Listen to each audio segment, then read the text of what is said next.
ಪಕ್ಷದ report card ಹಿಡಿದು ಮೌಲ್ಯಮಾಪನ ಮಾಡುವ ಸಮಯ ಬಂದೇ ಬಿಡ್ತು. ಗೆದ್ದವರು ಸಾಧಿಸಿದ್ದೇನು, ಸೋತವರ ಕೋರಿಕೆಯೇನು, ಮತದಾರರ ಮಾತು ಮನಸ್ಸಲ್ಲಿ ಏನಿದೆ? ಅವಲೋಕನ, ಅನಾವರಣ, ಕ್ಷೇತ್ರ ದರ್ಶನ.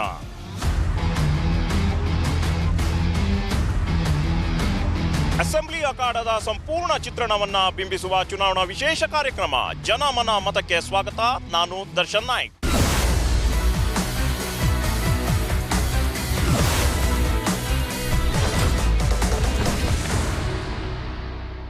ಹಿನ್ನೋಟ ಮುನ್ನೋಟದ ಜೊತೆ ನಾವೀಗ ಹಳಿಯಾಳ ಜೊಯ್ಡಾ ವಿಧಾನಸಭಾ ಕ್ಷೇತ್ರದಲ್ಲಿದ್ದೇವೆ.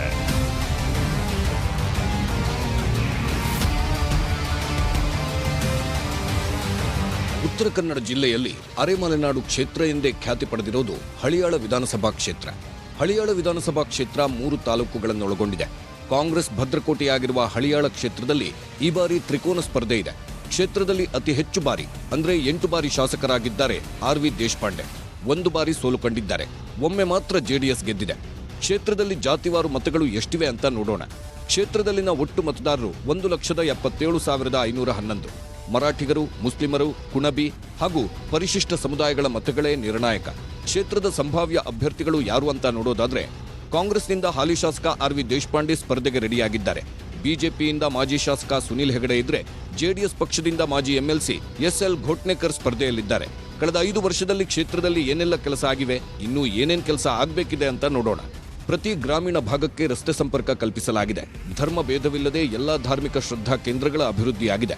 ಕಾಳಿ ನದಿಯಿಂದ ಹಳ್ಳಿಗಳಿಗೆ ಕುಡಿಯುವ ನೀರಿನ ಯೋಜನೆಗೆ ಚಾಲನೆ ಸಿಕ್ಕಿದೆ. ಇನ್ನು ಶಾಸಕ ದೇಶಪಾಂಡೆ ಆಡಳಿತ ಅವಧಿಯಲ್ಲಿ ಆಗದ ಅಭಿವೃದ್ಧಿ ಏನು ಅಂತ ನೋಡೋದಾದ್ರೆ, ಕ್ಷೇತ್ರದಲ್ಲಿ ಕೈಗಾರಿಕೆ ಶುರುವಾಗಿಲ್ಲ, ಉದ್ಯೋಗ ಇಲ್ಲ, ತಾಲೂಕಿನಲ್ಲಿ ಶೈಕ್ಷಣಿಕ ವ್ಯವಸ್ಥೆ ನಿರೀಕ್ಷಿತ ಪ್ರಗತಿ ಕಂಡಿಲ್ಲ.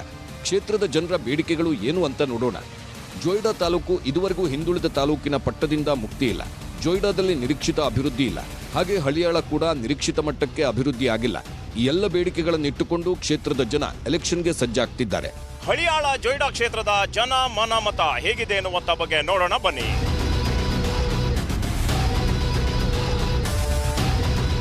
ನಾವೀಗ ಹಳಿಯಾಳ ಪಟ್ಟಣದ ಒಂದು ಅಂಗಡಿ ಮುಂಗಟ್ಟಿನಲ್ಲಿ ಇದ್ದೇವೆ. ಇಲ್ಲಿ ಅಂಗಡಿ ಮುಂಗಟ್ಟಿನ ಮತದಾರರಾಗಿರ್ಬೋದು, ಇಲ್ಲಿನ ಜನರ ಮನಸ್ಸು ಮಾತು ಯಾವ ರೀತಿ ಇದೆ ಎನ್ನುವಂತ ಬಗ್ಗೆ ತಿಳಿದುಕೊಳ್ಳುವಂತ ಒಂದು ಪ್ರಯತ್ನವನ್ನ ಮಾಡೋಣ. ಸರ್ ನಮಸ್ಕಾರ, ಹೇಗಿದ್ದೀರಾ ಸರ್? ಚುನಾವಣೆ ಎಲ್ಲ ಬರ್ತಾ ಇದೆ, 5 ವರ್ಷ ಮುಗಿತಾ ಬಂತು. 2018ರಿಂದ ಈಗ 23. ಇಲ್ಲಿನ ಶಾಸಕರು ಆರ್.ವಿ. ದೇಶಪಾಂಡೆ ಅವರು ಇದ್ದಾರೆ. ಈ ಹಿಂದೆ ಸಚಿವರು ಸಹಿತ ಇದ್ರು. ಈಗ ಯಾವ ರೀತಿ ಇದೆ, ಕ್ಷೇತ್ರದ ಅಭಿವೃದ್ಧಿ ಯಾವ ರೀತಿ ಮಾಡಿದಾರ ಅವರು? ಈಗ ಚುನಾವಣೆ ಮುಂದೆ ಬರ್ತಾ ಇದೆ, ಹೇಗಿದೆ ಸರ್ ವಾತಾವರಣ ಇಲ್ಲಿ? ಅಭಿವೃದ್ಧಿ ಅಂದರೆ ಇಲ್ಲಿ ಮಾಡ್ರೇಟ್ ಅಭಿವೃದ್ಧಿ ಆಗಿರ್ಬೇಕು. ಬಟ್ ಆ್ಯಕ್ಚುಲಿ ನೀವು ಚುನಾವಣಾದಾಗ ಅಭಿವೃದ್ಧಿ ಮಾತಾಡ್ತೀರಿ, ಚುನಾವಣೆಯಲ್ಲಿ ಏನಿರುತ್ತೆ, ಈಗ ಕಾಸ್ಟಿಸಮ್ ಭಾಳ ಆಗಿದೆ. ನೀವು ಇಡೀ ಕರ್ನಾಟಕದಾಗ ಎಲ್ಲೋ ಹೋಗ್ರಿ, ನೀವು ಮರಾಠರು ಸಮುದಾಯ ಬೇರೆ ಬೇರೆ ಸಮುದಾಯ ಜೊತೆ ಭಾಳ ಚಲೋ ಇದ್ದಾರೆ. ಅದಕ್ಕಾಗಿ ಇಲ್ಲಿ ಭಾರತೀಯ ಜನತಾ ಪಾರ್ಟಿದ ಹವಾ ಭಾಳ ಐತಿ. ಬಟ್ ಹೇಳ್ತಾರಲ್ಲ, candidate is right, method is wrong ಅಂತ. ಹಂಗೆ ಮೆಥಡ್ ಏನದ, ಟಿಕೆಟ್ ಕೊಡೋದ ತಪ್ಪಿದ್ರೆ, ರಾಂಗ್ ಇದ್ದರೆ ಕ್ಯಾಂಡಿಡೇಟ್ ಬರುವುದಿಲ್ಲ ಅಂತ ಹಿಂಗೆ ಹೇಳ್ತಾ ಇದ್ದಾರೆ ಜನ. ದೇಶಪಾಂಡೆ ಅವ್ರು ಹೆಂಗೆ ಅಭಿವೃದ್ಧಿ ಕೆಲಸ ಹೆಂಗೆ ಮಾಡಿದ್ದಾರೆ? ದೇಶಪಾಂಡೆ ಅವರು ಅಭಿವೃದ್ಧಿ ಕೆಲಸಕ್ಕಿಂತ ಇಲ್ಲಿ ಜನ ಏನು ಮಾತಾಡ್ತಾ ಇದ್ದಾರೆ, ಎಲ್ಲ ಪಾರ್ಟಿದಾಗ ಅವ್ರದ್ದು ಮ್ಯೂಚುವಲ್ ಅಂಡರ್ಸ್ಟ್ಯಾಂಡಿಂಗ್ ಐತಿ. ನಾವು ಡಿಸಿಷನ್ ತಗೊಂಡು ನಾವು ಮಾತಾಡಿ ಏನು ಉಪಯೋಗ? ಭಾರತೀಯ ಜನತಾ ಪಾರ್ಟಿ ಫೇವರ್ನಲ್ಲಿ ವಾತಾವರಣ ಐತಿ. ಬಟ್ ಟಿಕೆಟ್ ಕೊಡೋದು ಸ್ವಲ್ಪ ಅಂಡರ್ಸ್ಟ್ಯಾಂಡಿಂಗ್ದಾಗ ಕರೆಕ್ಟ್ ಇದ್ದರೆ, ಬೆಲೆಯುತವಾಗಿ ಸಿಕ್ಕಿದ್ರೆ ಸಮುದಾಯಕ್ಕೆ ಬರೋದು ಪಾಸಿಬಿಲಿಟಿ ಐತಿ.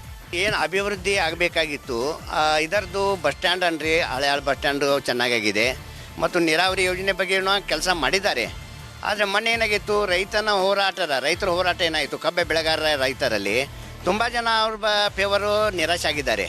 ಯಾಕಂದರೆ ರೇಟ್ ಅವರು ನಿಜವಾಗಿಯೂ 2,500, ಅದು ನಿಜವಾಗಿ ಹೋದ ವರ್ಷ 2,600 ರೂಪಾಯಿ ಇತ್ತು.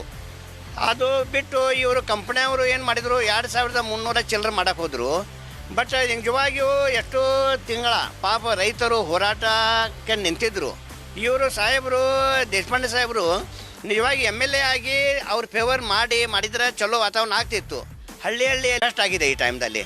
ಮತ್ತು ಈಗ BJP ಟಿಕೆಟ್ ಕೂಡ ಇನ್ನೂ ಕನ್ಫರ್ಮ್ ಆಗಿಲ್ಲ. ಕೆಲವೊಬ್ಬರು JR ಪಾಟೀಲ್ ಅಂತವರು ತಮಗೆ ಟಿಕೆಟ್ ಸಿಕ್ಕಿದೆ ಅನ್ನೋಂಥ ವಾತಾವರಣ ಕ್ರಿಯೇಟ್ ಆಗಿದೆ. ಅದಕ್ಕೆ ಈಗ ಮುಂದಿನ ಟೈಮ್ದಲ್ಲಿ ನೋಡಬೇಕಾಗಿದೆ ಅಲ್ಲ ಏನಾಗ್ತದೆ. ಏನು ಮುಂದೆ ಏನು ಬದಲಾವಣೆ ಬಯಸ್ತಿದ್ರಿ? ಹಂಗೆ ನೀವು ಇಲ್ಲಿ ಬದಲಾವಣೆ ರೀ.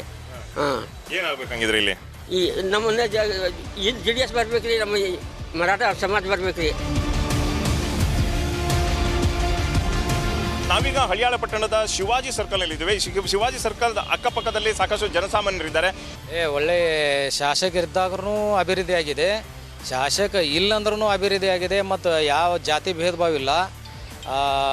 ಈ ಕ್ಷೇತ್ರದಲ್ಲಿ ಹಳಿಯಾಳದಲ್ಲಿ ಕುಸ್ತಿ ಕಲೆಯನ್ನು 30 ವರ್ಷದಿಂದ ಬೆಳೆಸ್ತಾ ಇದ್ದಾರೆ. ಎಷ್ಟೋ ಕೋಟಿ ಗಂಟಲೆ ಜನಕ್ಕೆ ಸಹಾಯ ಆಗ್ತಾ ಇದೆ. ಹೇಳಿ ಸರ್, ಆರ್ ವಿ ದೇಶಪಾಂಡೆ ಅವರು ಇಲ್ಲಿನ ಶಾಸಕರಿದ್ದಾರೆ. ಈಗ ಅವಧಿ ಮುಗಿತಾ ಬಂತು, 2 ತಿಂಗಳ ಚುನಾವಣೆ ಬರ್ತದೆ. ಯಾವ ರೀತಿ ಅಭಿವೃದ್ಧಿ ಕೆಲಸ ಹಳಿಯಾಳ ಜೋಯಿಡಾ ದಾಂಡೇಲಾಗ ಅಭಿವೃದ್ಧಿ ಕೆಲಸ ಏನು ಆಗೈತಿ ಅಥವಾ ನಿಮ್ಮ ತೃಪ್ತಿ ತಂದೈತಿ, ಹೆಂಗೆ ಸರ್? ನಾನು ನೋಡಿ 50-60 ವರ್ಷದಿಂದ ಹಳ್ಯಾಳ ಇದ್ದೆ. ದೇಶಪಾಂಡೆ ಅವ್ರು ಬಂದಂಥ ಹಳ್ಯಾಳ ಬೊಂಬೈ ಆಗೈತಿ. ಕುಡಿಯೋಕೆ ನೀರು, ರಸ್ತೆ, ಗಾಡಿ ಇಲ್ಲಾಗಿದ್ದ ಕೆಲಸ ಯಾವುದೋ ಬಾಕಿಲ್ಲ. ಅಷ್ಟು ಕೆಲಸ ದೇಶಪಾಂಡೆ ಅವ್ರು ಮಾಡಿದ್ದಾರೆ. ಅಂಥವ್ರು ರಾಜಕಾರಣಿ ನಮಗೆ ಸಿಗೋದೇ ಇಲ್ಲ ಕರ್ನಾಟಕ ರಾಜ್ಯದಲ್ಲಿ. ನನ್ನ ಮನಸ್ಸಿಂದ ನಾನು ಹೇಳ್ತೇನೆ, ಈಗ ಗೆಲ್ತಾರ ಚುನಾವಣೆ, ಮುಂದಿನ ಚುನಾವಣೆಗೆ ಗೆಲ್ತಾರೆ ಗ್ಯಾರಂಟಿ ಗೆಲ್ತಾರೆ. ಹೌದು, ಯಾಕಂದ್ರೆ ಈ ವಾತಾವರಣ ಹಾಗೆ ಆಗೈತಿ, ಗೆಲ್ತಾರೆ. ತ್ರಿಕೋನ ಸ್ಪರ್ಧೆ ಇದೆಯಲ್ಲ ಇಲ್ಲಿ, ಅದೇ ಸ್ವಲ್ಪ ಫಜಿತಿ ಆಗೈತಿ. ಈಗ ಯಾವ ಕಡೆ ವಾಲ್ತೈತಿ ಅಂದ್ರೆ ಹೇಳಕ್ಕೆ ಬರ್ಬೋದು, ಬ್ಯಾಲೆನ್ಸ್ ತಪ್ಪಿದ್ರೆ ಹೇಳಕ್ಕೆ ಬರ್ಬೋದು.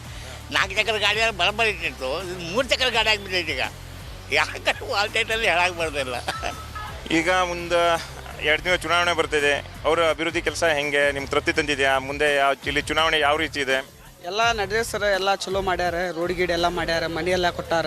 ಈಗ ನೋಡ್ಬೇಕು ಸರ್, 3 ಮಂದಿ ಈಗ ಏನೈತಿ, ಕಾಂಗ್ರೆಸ್, JDS, BJP-ದವ್ರು ಎಲ್ಲ 3 ಮಂದಿ ಹಳ್ಯಾಳದವ್ರು ಇದ್ದಾರೆ ಸರ್. ಇದು ನೋಡ್ಬೇಕು ಸರ್ ಈಗ ಹೆಂಗೆ ಆಗ್ತೈತೆ ಅಂತ ಹೇಳಕ್ಕೆ ಬರಲ್ಲ. 3 ಕಡೆ ಯಾರು 3 ಸ್ಟ್ರಾಂಗ್ ಕಂಟೆಂಟರ್ ಅದಾರ. ನೋಡ್ಬೇಕು ಏನಾಗ್ತೈತೆ ಅಂತ ಹೇಳಕ್ಕೆ ಬರಲ್ಲ. ಎಸ್ ಸರ್, ಈಗ ಚುನಾವಣೆ ಹತ್ತಿರ ಬರ್ತಾ ಇದೆ. ಇನ್ನೊಂದು ತಿಂಗಳಲ್ಲಿ ಚುನಾವಣೆ ಬರ್ತದೆ. ಈಗ ಆರ್ ವಿ ದೇಶಪಾಂಡೆ ಅವರು ಇಲ್ಲಿನ ಶಾಸಕರಿದ್ದಾರೆ. ಅವರು ಅಭಿವೃದ್ಧಿ ಮಾಡಿದಂಥ ಕೆಲಸ ಯಾರಿಗೂ ಆಗೋದಿಲ್ಲ. ಇನ್ನು ಮುಂದೆ MLA ಯಾರೂ ಆದರೂ ಆಗೋದಿಲ್ಲ. ದೇಶಪಾಂಡೆ ಬಿಟ್ಟರೆ ಬೇರೆ MLA ಆಗೋದಿಲ್ಲ. ಇಲ್ಲಿ ಮೇನ್ ನೀರಿನ ಸಮಸ್ಯೆ ಅಷ್ಟೇ ಇದೆ ನಮಗೆ. ಅದು ಬಿಟ್ಟರೆ ಮತ್ತು ಎಲ್ಲ ಉಳಿದಿದ್ದ ಕೆಲಸ ದೇಶಪಾಂಡೆ ಅವರು ಮಾಡಿದ್ದಾರೆ. ತ್ರಿಕೋನ ಸ್ಪರ್ಧೆ ಇದೆ. ಗುಡ್ನೇಕರ್ ನಿಲ್ತಾ ಇದ್ದಾರಲ್ಲ, ಗುಡ್ನೇಕರ್ ಮತ್ತು ಆರ್ ವಿ ದೇಶಪಾಂಡೆ ಅವರು ಗುರು ಶಿಷ್ಯರಂಗಿದ್ರು. ಈಗ ಗುಡ್ನೇಕರ್ JDS ಪಕ್ಷದಿಂದ ಬಂದಿದ್ದಾರೆ.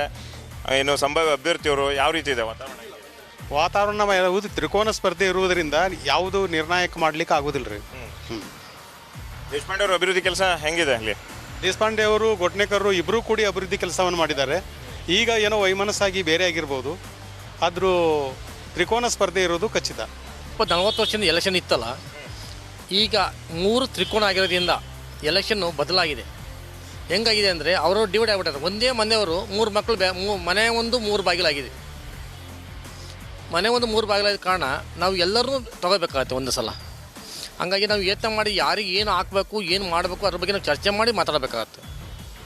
ಇಲ್ಲಿ ಈಗ ನಮ್ಮ ಮರಾಠರ ನಿರ್ಣಾಯಕರಿದ್ದಾರೆ, ಜಾಸ್ತಿ ಮರಾಠರ ಓಟ್ ಇದೆ. ನಿರ್ಣಾಯಕ ಇರಬಹುದು, ಆದರೂ ಎಲ್ಲರೂ ಮರಾಠರೇ ಒಂದೇ ಕಡೆ ಆಗ್ತಾರದು ಏನು ಗ್ಯಾರಂಟಿ ಹೇಳ್ತೀರಿ ನೀವು? ಹಾಂ, ಈಗ ಮೊದಲಿದ್ದರು ಕಾಂಗ್ರೆಸ್ ಇದ್ದರು, BJP ಇದ್ದರು, JDS ಇದ್ದರು, ಎಲ್ಲರೂ ಒಂದೇ ತಾಯಿ ಮಕ್ಕಳು ಥರ ಇದ್ದರು. ಇವಾಗ ಬದಲಾಗಿರೋ ಕಾರಣ ನಾವು ಹೆಂಗೆ ನಿರ್ಣಯ ಮಾಡೋಕ್ಕಾಗುತ್ತೆ? ನಮಗೆ ಅಭಿವೃದ್ಧಿ ಆಗ್ಬೇಕು ನೋಡಿರಿ. ಬಸ್ ಸ್ಟ್ಯಾಂಡ್ ಓಪನ್ ಇಡೀ ಪೂರ ಕರ್ನಾಟಕದಲ್ಲಿ ಬಸ್ ಸ್ಟ್ಯಾಂಡ್ ಓಪನ್ ಆಗಿ ಬಂದಾಗಿದ್ದ ಕಾರಣ ಎಲ್ಲರೂ ಇದೆಯಾ? ಏನು ಉದ್ಘಾಟನೆ ಮಾಡಿಲ್ಲ, ಹೆಂಗೆ ಆಯ್ತು ರೀ. ರಸ್ತೆ ಆಗಿಲ್ಲ, ರಸ್ತೆ 3 ದಿವಸ ಓಪನ್ ಆಯಿತು, ಬಂದ್ ಮಾಡಿಬಿಟ್ರು. ಮುಂದಕ್ಕೆ ಹೆಂಗೆ ಅವರು ಬಾಡಿಗೆ ಕಟ್ಟಬೇಕು. ಅಂಗಡಿ ತಗೊಂಡಿದ್ದಾರೆ, 12 ಅಂಗಡಿ ಇದಾವೆ, 15-10 ಸಾವಿರ ರೂಪಾಯಿ ಬಾಡಿಗೆ ಕೊಡ್ತಾರೆ. ಯಾಕೆ ಕೊಡಬೇಕು? ಈಗ ಇಲ್ಲಿನ ಶಾಸಕರು ದೇಶಪಾಂಡೆ ಅವರು ಇದ್ದಾರೆ, ಹೆಂಗೆ ಕೆಲಸ ಮಾಡಿದಾರ, ಅಭಿವೃದ್ಧಿ ಕೆಲಸ ಮಾಡಿದಾರ? ನಮಗೆಲ್ಲ ಒಳ್ಳೆತನ ಮಾಡಿದ್ದಾರೆ, ನಮಗೆಲ್ಲ ಚಲೋ ಮಾಡಿದ್ದಾರೆ ಅವರು. ನಮ್ಮ ಬಗ್ಗೆ ನಾವು ಏನಾರ ಹೆಲ್ಪಿಂಗ್ ಕೇಳಕ್ಕೆ ಹೋದ್ರು ನಮ್ಗೆ ಹೆಲ್ಪ್ ಮಾಡಿದ್ದಾರೆ. ಎದ್ರದ್ದು ಬಗ್ಗೆ ಚರ್ಚೆ ವಿಷಯದ್ರೂ ಪ್ರಾಬ್ಲಮ್ ಸಾಲ್ವ್ ಮಾಡಿದ್ದಾರೆ ರೀ. ಅವ್ರಿಗೆಲ್ಲ ಬರಾಕ ಬೇಕ್ರಿ, ಅವ್ರಿಗೆಲ್ಲ ಒಳ್ಳೆತನ ಆಗ್ಬೇಕ್ರಿ. ಹಳಿಯಾಳ ಪಟ್ಟಣದ ಏನು ಬಸ್ ನಿಲ್ದಾಣದಲ್ಲಿ ಕೆಲವೊಂದು ಪ್ರಯಾಣಿಕರಿದ್ದಾರೆ ಇದೇ ಕ್ಷೇತ್ರದವರು. ಅಂದರೆ ಅವರ ಮನಸ್ಸು ಮಾತು ಯಾವ ರೀತಿ ಇದೆ ಎನ್ನುವಂಥ ಬಗ್ಗೆಯೂ ಸಹ ನಾವು ಕೇಳುವಂಥ ಒಂದು ಪ್ರಯತ್ನವನ್ನು ಮಾಡೋಣ. ಎ ದೇಶಪಾಂಡೆ ಅವರು ಏನು 5 ವರ್ಷ ಆಯಿತು ಶಾಸಕರಾಗಿ, ಹಿಂದೆ ಸಚಿವರಾಗಿದ್ದರು. ಕ್ಷೇತ್ರದಲ್ಲಿ ಅಭಿವೃದ್ಧಿ ಕೆಲಸ ಏನು ಮಾಡಿದಾರ, ಹೆಂಗೆ? ಅಭಿವೃದ್ಧಿ ಸಣ್ಣ ಪುಟ್ಟ ಕೆಲಸ ಬಿಟ್ಟರೆ ದೊಡ್ಡ ಪ್ರಮಾಣದಲ್ಲಿ ನಮ್ಮ ಹಳಿಯಾಳದಲ್ಲಿ ಇರ್ತಕ್ಕಂಥದ್ದು ನಿರುದ್ಯೋಗಿ ಸಮಸ್ಯೆ ಭಾಳ. ಅನೇಕ ಜನರಲ್ಲಿ ಹುಡುಗರು ಎಲ್ಲ ಇದ್ದಾರೆ, ಎಲ್ಲ ಶಾಲೆ ಕಲಿತವ್ರು ಇದ್ದಾರೆ, ಎಜುಕೇಷನ್ ಮಾಡಿದವ್ರು ಇದ್ದಾರೆ. ಅವ್ರಿಗೆ ಉದ್ಯೋಗದ ವ್ಯವಸ್ಥೆ ಆಗಲಿಲ್ಲ. ಮತ್ತು ಇಲ್ಲೇನೋ ಒಂದು ಫ್ಯಾಕ್ಟ್ರಿದೊಂದು ವ್ಯವಸ್ಥೆ ದೇಶಪಾಂಡೆ ಕಡೆಯಿಂದ ಆಗಲಿಲ್ಲ. ಹಳಿಯಾಳ ತಾಲೂಕಿನ ನೀರಾವರಿ ಯೋಜನೆ ಬಗ್ಗೆ ಯಾವುದೂ ಏನೂ ಕೆಲಸ ಇಲ್ಲಿಂದ ಆಗಿಲ್ಲ. ಇನ್ನು JDS MLA ಸುನಿಲ್ ಹೆಗಡೆ ಅವರು ಇದ್ದಾಗ ಹಳಿಯಾಳಕ್ಕೆ ಸಕ್ರೆ ಫ್ಯಾಕ್ಟ್ರಿನೂ ತಂದವರು ಸುನಿಲ್ ಹೆಗಡೆ ಅವರು. ಮತ್ತು 41 ದಿವಸ ಕ್ಷೇತ್ರದ ತುಂಬೆಲ್ಲ ಅಡ್ಡಾಡಿ ಜೋಡಾ ಮತ್ತು ಹಳಿಯಾಳ ತಾಲೂಕು 41 ದಿವಸ ಪಾದಯಾತ್ರೆ ಮಾಡಿ ಕಾಳಿ ನದಿ ನೀರನ್ನು ಇಲ್ಲಿ ನೀರಾವರಿ ಕ್ಷೇತ್ರಕ್ಕಾಗಿ ತಂದಂಥ ಸುನಿಲ್ ಹೆಗಡೆ ಅವರು ತಂದಿದ್ದಾರೆ. ಈ ಈ ಸತಿ ತ್ರಿಕೋನ ಸರಣಿ ಇದೆ ಇಲ್ಲಿ. ಸುನಿಲ್ ಹೆಗಡೆ ಅವರು ನಿಲ್ತಿದ್ದಾರೆ, ಗೋಟ್ನೇಕರ್ ಅವರು ನಿಲ್ತಿದ್ದಾರೆ, ಅದೇ ರೀತಿ ದೇಶಪಾಂಡೆ ಅವರು ನಿಲ್ತಿದ್ದಾರೆ. ಹೆಂಗಿದೆ ವಾತಾವರಣ ಈ ಸಲ ಬಿ ಜೆ ಪಿಯಲ್ಲಿ ಎಲೆಕ್ಟ್ ಆಗ್ತಿದ್ರಿ. ಯಾಕಂತಂದ್ರೆ ಸುನಿಲ್ ಹೆಗಡೆ ಅವರು ಇಲ್ಲಿ ಯುವಕರ ಬಗ್ಗೆ ಮತ್ತು ರೈತರ ಬಗ್ಗೆ ಕಾಳಜಿ ವಹಿಸಿ ಸಕ್ಕರೆ ಫ್ಯಾಕ್ಟ್ರಿ ಮತ್ತು ನೀರಾವರಿ ವ್ಯವಸ್ಥೆಯನ್ನು ಮಾಡಿಕೊಟ್ಟಿದ್ದಾರೆ. ಈ ಸಲ ಅವರು ಬಿ ಜೆ ಪಿಯಿಂದ ಇಲ್ಲಿ ಬಿ ಜೆ ಪಿಯ ಒಂದು ಪತಾಕೆ ಹಾರ್ತದ ಅಂತ ನಾವು ಹೇಳ್ತೀವಿ. ದೇಶಪಾಂಡೆ ಅವರು ಎಂದು ಆರಿಸಿ ಬಂದಾರಲ್ಲ ಅವತ್ತಿಂದ ಮಿನಿಸ್ಟರ್ ಅದಾರ ಅವರು. ಇಲ್ಲಿ ಯಾವ ಹುಡುಗರಿಗೆ ಯುವಕರಿಗಂತೂ ಯಾರಿಗೂ ನೌಕರಿನೇ ತೊಗೊಂಡಿಲ್ಲ ಅವರು. ಅದಕ್ಕಾಗಿ ಅವ್ರ ಬಗ್ಗೆ ಜನ ಎಲ್ಲ ಭಾಳ ಅಲಕ್ಷ್ಯ ಮಾಡ್ತಾ ಇದ್ದಾರೆ. ಈ ಸರ್ತಿ ದೇಶಪಾಂಡೆ ಅಂತೂ ಬರೋದಿಲ್ಲ ಅನ್ನೋದು ನಮ್ಗೆ 100% 100 ಗ್ಯಾರಂಟಿ ಇದೆ. ಗೋಟ್ನೇಕರ್ ಅವರು ನಿಲ್ತಾ ಇದ್ದಾರಲ್ಲ, ಅದೇ ರೀತಿ ಇವರು ಇದ್ದಾರೆ, ಸುನಿಲ್ ಹೆಗಡೆ ಅವರು ಇದ್ದಾರೆ. ಅವರು ಕಾಂಗ್ರೆಸ್ನಾಗನ ಅವ್ರು ಹೊಡ್ಕೊತಾರೆ ಇಬ್ಬರು. ಬಿ ಜೆ ಪಿ ನೇರವಾಗಿ ಬಿ ಜೆ ಪಿ ಬರ್ಬೋದು ಚಾನ್ಸ್ ಐತಿ ಭಾಳ. ಎಸ್, ನಾವೀಗ ಹಳಿಯಾಳ ಪಟ್ಟಣದ ನಗರ ಭಾಗದಲ್ಲಿರುವಂಥ ಒಂದು ಮೀನು ಮಾರುಕಟ್ಟೆ ಆಗಿರ್ಬೋದು, ಅದೇ ರೀತಿ ಅಗತ್ಯ ವಸ್ತುಗಳ ಒಂದು ಮಾರುಕಟ್ಟೆ ಭಾಗದಲ್ಲಿದ್ದೇವೆ. ಇಲ್ಲಿನ ಜನರ ಮಾತು, ಮನಸ್ಸು, ಅಭಿಪ್ರಾಯ ಯಾವ ರೀತಿ ಇದೆ ಎನ್ನುವಂಥ ಒಂದು ತಿಳ್ಕೊಳ್ಳುವಂಥ ಒಂದು ಪ್ರಯತ್ನವೂ ಸಹ ಮಾಡೋಣ. ಸರ್, ಈಗ ಚುನಾವಣೆ ಬರ್ತಾ ಇದೆ, 2 ತಿಂಗಳಿದೆ. ಇಲ್ಲಿನ ಶಾಸಕರು ದೇಶಪಾಂಡೆ ಅವರು ಇದ್ದಾರೆ, ಸಚಿವರು ಇದ್ದರು. ಅವರು ಹೇಗೆ ಅವ್ರ ಬಗ್ಗೆ ಅಭಿಪ್ರಾಯ ಹೇಗಿದೆ? ಅಭಿವೃದ್ಧಿ ಬಗ್ಗೆ ಹೇಗಿದೆ? ನಮ್ಮದು ಸರ್ SL ಗೋಟ್ನೇಕರ್ ಅವ್ರಿಗೆ ಹೋಗೋದು ಸರ್. ಯಾಕಂದ್ರೆ ಅವರು ಊರಲ್ಲಿ ಇದ್ದು ನಮ್ಮ ಕೆಲಸಗಳು ಮಾಡ್ತಾರೆ. ಇಷ್ಟು ದಿವಸ ಅವ್ರ ಜೊತೆ ಕೂಡಿ ಇದ್ದರು. ಆದರೆ ಈಗ ದೇಶಪಾಂಡೆ ಸರ್ ಇರೋದು ಬೆಂಗಳೂರಲ್ಲಿ. ನಮ್ದು ಏನಾರು ಪ್ರಾಬ್ಲಮ್ ಇದ್ದರೆ SL ಗೋಟ್ನೇಕರ್ ಅವರು ಪ್ರಾಬ್ಲಮ್ ಮಾಡ್ತಾರೆ ಸರ್. ಅದಕ್ಕೆ ನಮ್ಮ ಓಟು ಅವ್ರಿಗೆ ಹೋಗ್ತಾರೆ. ಇವರು ಗೋಟ್ನೇಕರ್ ಅವರು ಈ ಬಾರಿ ಏನು ಚುನಾವಣೆ ನಿಲ್ತಿದ್ದಾರೆ ಹೆಂಗೆ ಸರ್? ನಿಲ್ತಾ ಇದ್ದಾರೆ ಸರ್, JDSಗೆ ನಿಲ್ತಾ ಇದ್ದಾರೆ. ಇಲ್ಲೆಲ್ಲ ನಾವು ಎಲ್ಲ ನಮ್ದು SL ಗೋಟ್ನೇಕರ್ ಅವರಿಗೆ ಸರ್ ನಮ್ದೆಲ್ಲ ಸಮರ್ಥಿ. ಹಾಂ, ಯಾಕಂದರೆ ಇಷ್ಟೆಲ್ಲ ಅವರೆಲ್ಲ ನಾವು ಮಾಡಿದ್ದಾರೆ. ಅವ್ರು ನಮಗೋಸ್ಕರ ಎಲ್ಲ ಭಾಳ ಮಾಡಿದ್ದಾರೆ. ನಮ್ದೆಲ್ಲ ಓಟೆಲ್ಲ ನಾವು ಅವರಿಗೆ ಹಾಕ್ತೇವೆ. RV ದೇಶಪಾಂಡೆ ಅವರು ಅಭಿವೃದ್ಧಿ ಕೆಲಸ ಮಾಡಿದ್ದಾರೆ ಹೆಂಗೆ ಇಲ್ಲಿ? ಸರ್ ಅವರು ಮಾಡಿದ್ದಾರೆ. ಇಲ್ಲೆಲ್ಲ ಮನೆ ಇಲ್ದವ್ರಿಗೆಲ್ಲ ಮನೆ ಇದು ಮಾಡಿದ್ದಾರೆ. ಎಲ್ಲ ಬೇರೆ ಕೆಲಸ ಎಲ್ಲ ಇವ್ರು ನಮ್ಮ ಗೋಟ್ನೇಕರ್ ಸಾಹೇಬ್ರು ತುಂಬ ಮಾಡಿದ್ದಾರೆ. ಹೇಗಿದೆ ಸರ್ ಇಲ್ಲಿ ವಾತಾವರಣ? ಯಾವ ರೀತಿ ಇದೆ ನಿಮ್ಮ ಮನಸ್ಸು ಮಾತು? ಹಾಂ, ನಮ್ಮ JDS ಎಲ್ಲ JDS. ಹಾಂ, ಎಲ್ಲ JDS ಆಗ್ತದೆ ಸರ್. ಇಲ್ಲೇ ಇರ್ತಾರೆ ಅವರೇ. ಮತ್ತು ಅವ್ರು ಚಲೋ ಕೆಲಸ ಮಾಡ್ತಾರೆ ಸರ್. ಬಡವ್ರ ಸಲುವಾಗಿ ಬಡವ್ರ ಪರವಾಗಿ ಕೆಲಸ ಮಾಡ್ಯಾರ. ಅವ್ರ ಸಲ ಅವ್ರಿಗೆ ಹಾಕೋದು ನಾವು ಓಟು. ಅಲ್ಲ, ಇದು ಕಾಂಗ್ರೆಸ್ ಭದ್ರಕೋಟೆ ಅಲ್ಲ. ಈಗ ಇಲ್ಲಿ JDS ಗೆಲ್ಲುವಂಥ ವಿಶ್ವಾಸ ಇದೆಯಾ ನಿಮ್ಗೆ? ಹೆಂಗೆ ಇದೆ? ವಿಶ್ವಾಸ ಇದೆ ಸರ್, ವಿಶ್ವಾಸ ಇದೆ.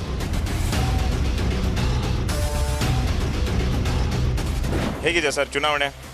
ಅವರು ಏನು ನಮ್ಗೆ ಮಾಡಿಲ್ರಿ. ನಮ್ಮ ಕುಮಾರಸ್ವಾಮಿ ನಮ್ಗೆ ಭಾಳ ಹೆಲ್ಪ್ ಮಾಡ್ಯಾನು. ಮತ್ತು ನಾವು ಘೋಟ್ನೇಕರ್ ಸರ್ಗೆ ನಾವು ಅದಕ್ಕೆ ನಿಲ್ಲಿಸಿದೆವು. ಅವರು ಘೋಟ್ನೇಕರ್ ಸರ್ ನಮ್ಗೆ ಭಾಳ ಹೆಲ್ಪ್ ಮಾಡ್ಯಾರು. ಗುಡಿಗೆ ಮತ್ತು ಮುಸ್ಲಿಮ್ ಮಸೂತಿಗೆ, ಮಕಾನಿಗೆ ಘೋಟ್ನೇಕರ್ ಸಾಹೇಬರು JDSಗೆ ನಿಲ್ಲಿಸ್ಕ್ಯಾಸ ನಾವು ಅವ್ರಿಗೆ ಆರಿಸ್ತರ್ತೇವೆ ನಾವು. RV ದೇಶಪಾಂಡೆ ಅವರು ಮಾಡಿದ್ದಾರೆ. ಅವ್ರ ಪೀರಿಯಡ್ ಒಳಗೆ ಅವರು ಏನಿದ್ದಿದ್ದು ಅವರು ಮಾಡಿದ್ದಾರೆ. ಈಗ ನಮಗೇನಿದೆ, ಘೋಟ್ನೇಕರ್ ಸಾಹೇಬರು ಬಂದ್ರೆ ಭಾಳ ಒಳ್ಳೇದಾಗ್ತೈತಿ. RV ದೇಶಪಾಂಡೆ ಅವರು ಹೆಂಗೆ ಇಲ್ಲಿ ಕಾರ್ಯವೈಖರಿ ಅವ್ರದ್ದು ಹೆಂಗಿದೆ ಇಲ್ಲಿ? ಅವರು ಇದೆ ಸರ್. ಅವರು ಭಾಳ ಇಲ್ಲೇ ಇರುವುದಿಲ್ಲ. ಅವರು ಜಾಸ್ತಿ ಇದ್ರೂ ಬೆಂಗಳೂರೊಳಗೆ. ಅವ್ರದ್ದು ಬಗ್ಗೆ ನಮಗೆ ಏನು ಅಷ್ಟೇ ಇದಿಲ್ಲ ಸರ್. ಕುಮಾರಸ್ವಾಮಿ ಹಿಂದಕ್ಕೆ ಬಂದರು. ಇಲ್ಲಿ ಗರಡೋಳಿ ಅಂತೇಳಿ ಒಂದು ಹಳೆ ಮನೆ ಒಳಗೆ ವಸ್ತಿ ಉಳೋದಕ್ಕಾರ ನಮ್ಮ ರೈತರ ಬಗ್ಗೆ 25,000 ರೂಪಾಯಿ ಸಾಲ ಸೂಟ್ ಮಾಡಿದರು.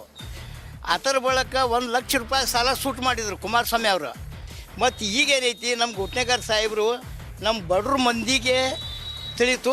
ಅವ್ರಿಗೆ ತೊಗೊಂಡಿಕ್ಕಾರ ಭಾಳ ಇದನ್ನು ಮಾಡ್ಯಾರ. ಅವರು ಒಳ್ಳೆ ಕೆಲಸ ಮಾಡಿದ್ದಾರೆ. ಮತ್ತು ಇಲ್ಲೇ ಸೊಸೈಟಿ ಒಳಗಾಗಲಿ ಸೊಸೈಟಿ ಒಳಗೆ ನೋಡ್ರಿ, ಪ್ರತ್ಯೇಕ ಮನುಷ್ಯ ತೀರ್ಕೊಂಡ್ರೆ 3,000 ರೂಪಾಯಿ ಕೊಡುವಂಥದ್ದು ಪರ್ಮಿಷನ್ ತೊಗೊಂಡು ಬಂದರು. ಮತ್ತು ದವಾಖಾನೆಗೆ ಕಳಿಸ್ಬೇಕಾದ್ರೂ 3,000 ರೂಪಾಯಿ ಕೊಡುವಂಥದ್ದು ಕೆಪಾಸಿಟಿ ಇಟ್ಕೊಂಡ್ಕಾರ ಅವ್ರು ಮಾತಾಡಿದರು. ಮತ್ತು ಅವ್ರು ಕೊಡಾಕತ್ತಾರು. ಮತ್ತು ಬಡ್ರ ಮಂದಿಗೆ ಈ ನಮ್ಮ ಘೋಟ್ನೇಕರ್ ಸಾಹೇಬ್ರು ಏನೈತಿ, ಮನೆ ಮಠ ಆದ್ರೂ ಹೋಗಿ ಹೆಂಗದಿರಿ ಏನೈತಿ ವಿಚಾರ ಮಾಡ್ಕ್ಯಾರ. ಅವ್ರು ಭಾಳ ಒಳ್ಳೆ ಮನುಷ್ಯ.